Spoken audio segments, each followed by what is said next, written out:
Welcome back to RABID Noise. Joining me on the program now is Pär Sundström from Sabaton. Welcome to the show, man. Thanks a lot. Glad to be here. Well, on the phone. I wish I was there in person, because I really love Australia and the nice weather and warm places and stuff. Well, yeah, if you were definitely here, we'd have a beer for you, for sure. That would be nice. All right, well, you're just about to release your highly anticipated 7th album, Heroes. What are you most excited about or proud of with this release?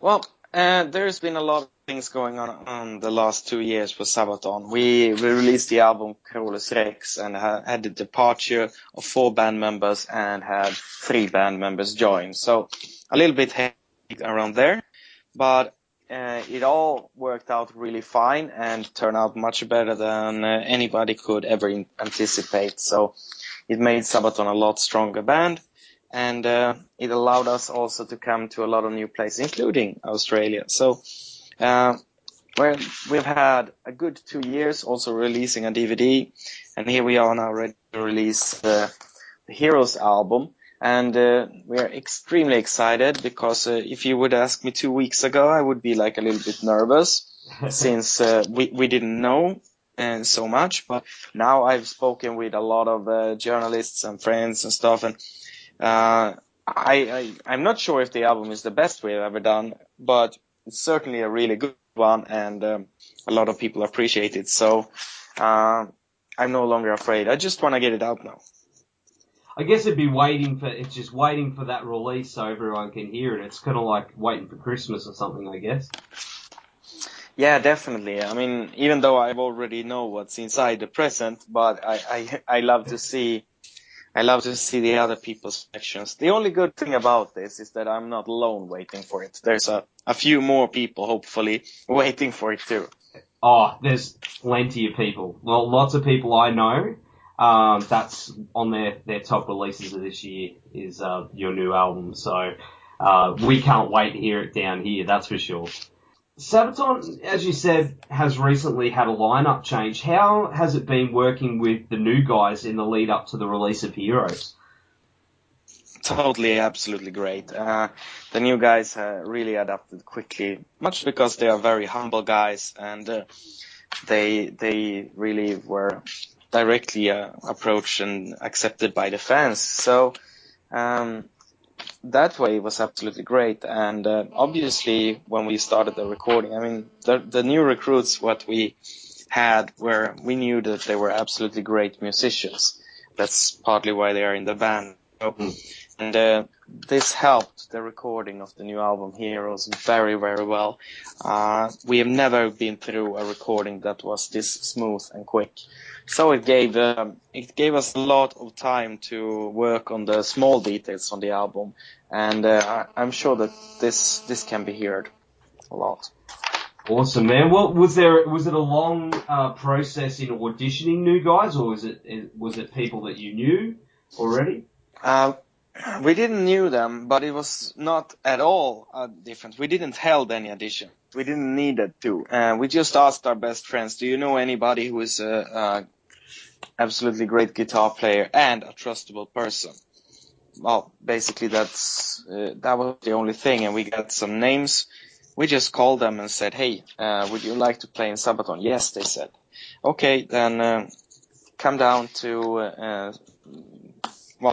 see you in 2 days, and we have a beer, and then just, okay, you can fly home, bring the guitar, quit your job, join Sabaton. That was, it was done in 2 days to recruit an entire band, basically, because in Sweden, Sabaton, of course in Australia, Sabaton isn't that popular or big, but in Sweden, Sabaton is the biggest heavy metal band. And then it is not that difficult to find members. So we didn't want to audition because we didn't want that people show up and apparently they are super great at guitars or whatever, but and they are nice at the first day, but after 2 weeks they show themselves to be real assholes or something. No. Yeah. So we wanted to recruit people who we had great references of people we trust, and it worked out great. That's awesome to hear, man, because, you know, as you know, being in a band for so many years, that sometimes, you know, that audition process, when you do them, it can be a real pain. So it's awesome that, you know, you recruited guys that were friends or anything that came together so quickly. So, Yeah. And it was really exciting, you know, when we first met all the band, like, hey, okay, here's your new best brothers. And I mean, everybody had to move to our hometown. And we all moved into the Studio Abyss to start with and started to rehearse. And then it was so cool to see the first day. We all connected like we have known each other for so long. So it's really exciting.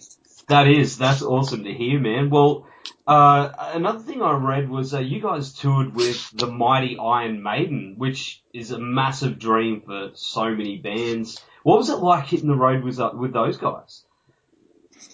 That was absolutely great. I mean, I'm myself always been a big fan of Iron Maiden since I was a small kid, and now after touring with them even more, I think there's a great source of inspiration. They are doing it for the right reasons. They haven't destroyed their career by drinking or doing too many drugs or anything like that. They are in it for the right reasons, and you can see it when they are on stage. They are a lot more healthier than a lot of other bands in their age and stuff. So they have been around for a very long time. So I think that they are a source of inspiration. It's where we aim to be. Oh, that's definitely agree with you, especially with Bruce Dickinson. I mean, how old is he? He's like, what, in his 50s? 60s? Yeah. And he's got more energy than people half his age, you know? Oh, yeah.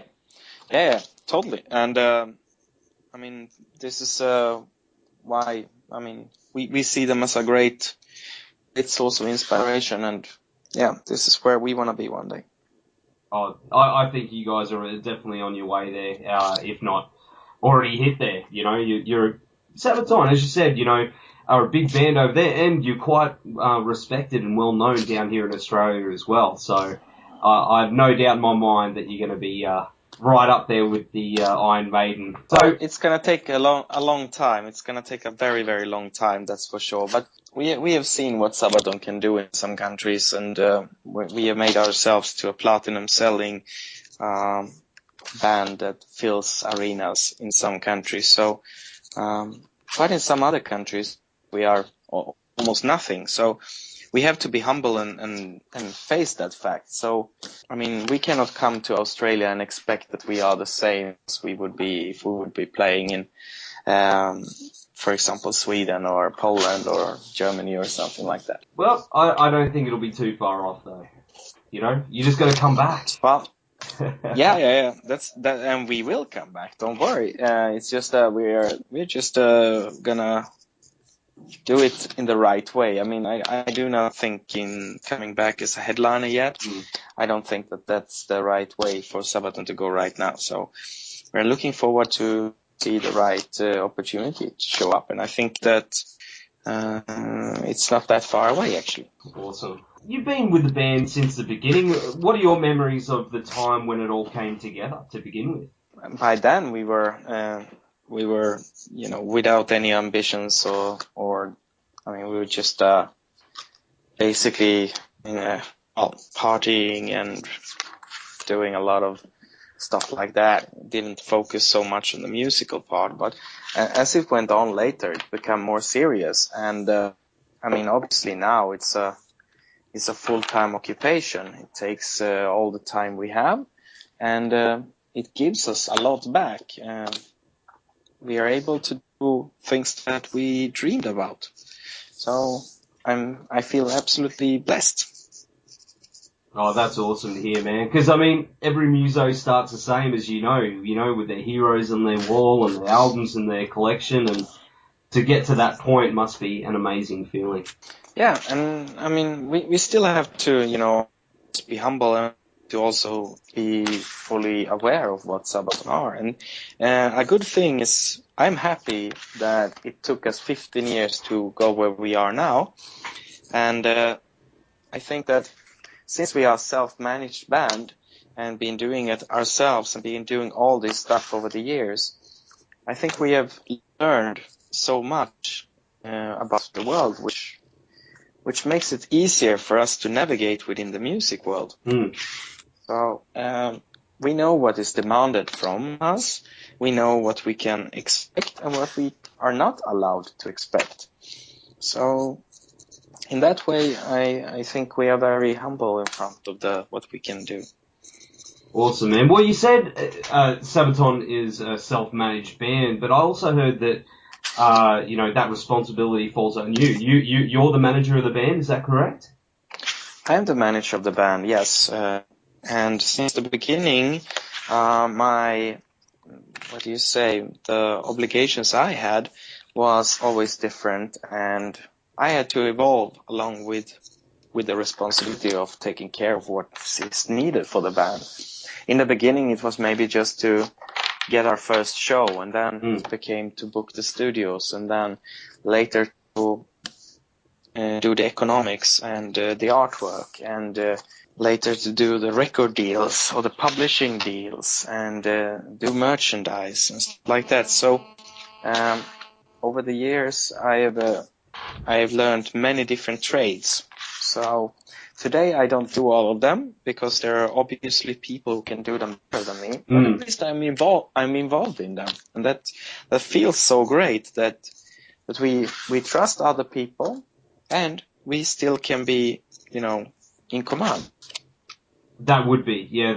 I think that's a great thing, especially because as bands get bigger, they can lose a bit of control over certain things. So it's good to hear that you're not only just playing bass for Sabaton, but you can also reel things back in when when you have to.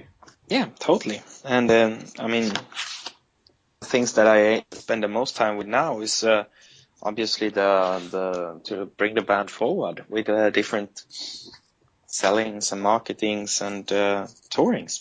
But it is those things that I really love to work with. So I'm happy to be able to release the heavy parts like economy and stuff. So happy. And with the new members in the band, I got new strengths that also helps a lot. So I got a excellent art designer in the band, which is I don't need to do that anymore, even though I do a lot still because I love it. That's awesome, man. Well, you toured down here last year, I believe, but we didn't get to see you guys up here in Queensland. I believe you only do 2 shows. I think it was Sydney and Melbourne. Are there plans to return for a full tour down here and come up to Queensland? I mean, we are definitely looking for any opportunities to come to Australia, but as we did only the Sydney-Melbourne shows with Nightwish, I do not expect if we would come to some places. I'm not sure if it would be enough people to make it possible, and to make that's why I want to come with another band who has a bigger following, even though economically for us it would be not so smart, but I think in the long run that's what we need. We need to play in front of as many people as possible. Oh, for sure. But anyway, you guys come down here with another band with yourselves. I hope it happens soon because we're hanging to see a bit of Sabaton in Australia for a full tour. Well, I hope it happens because I am longing back. It was absolutely the last year. I think it was the best trip of the last year. So awesome. That's so good to hear. Well, what's next for Sabaton after the release of Heroes? Well, before the release, we're managing to get in an entire US tour. And then we release the album, then it's festivals in Europe, and then it continues to tour in clubs, which is going to last quite a long time. I mean, I already have around 200 shows booked for the band, so it's quite a lot. Obviously, none of them are announced due to exclusivity and special release plans or stuff like that, but there's a long plan for us. And it's looking great. Awesome. Well, it sounds like you got a big year ahead, and I'll be following you guys all the way, and it's so good to hear that you guys are kicking ass. Well, thanks so much for taking the time to talk to us tonight, Pär. And, you know, I really can't wait for the release of Heroes. And hopefully we'll see you guys down here soon. Yes, I really hope so too. Thank you.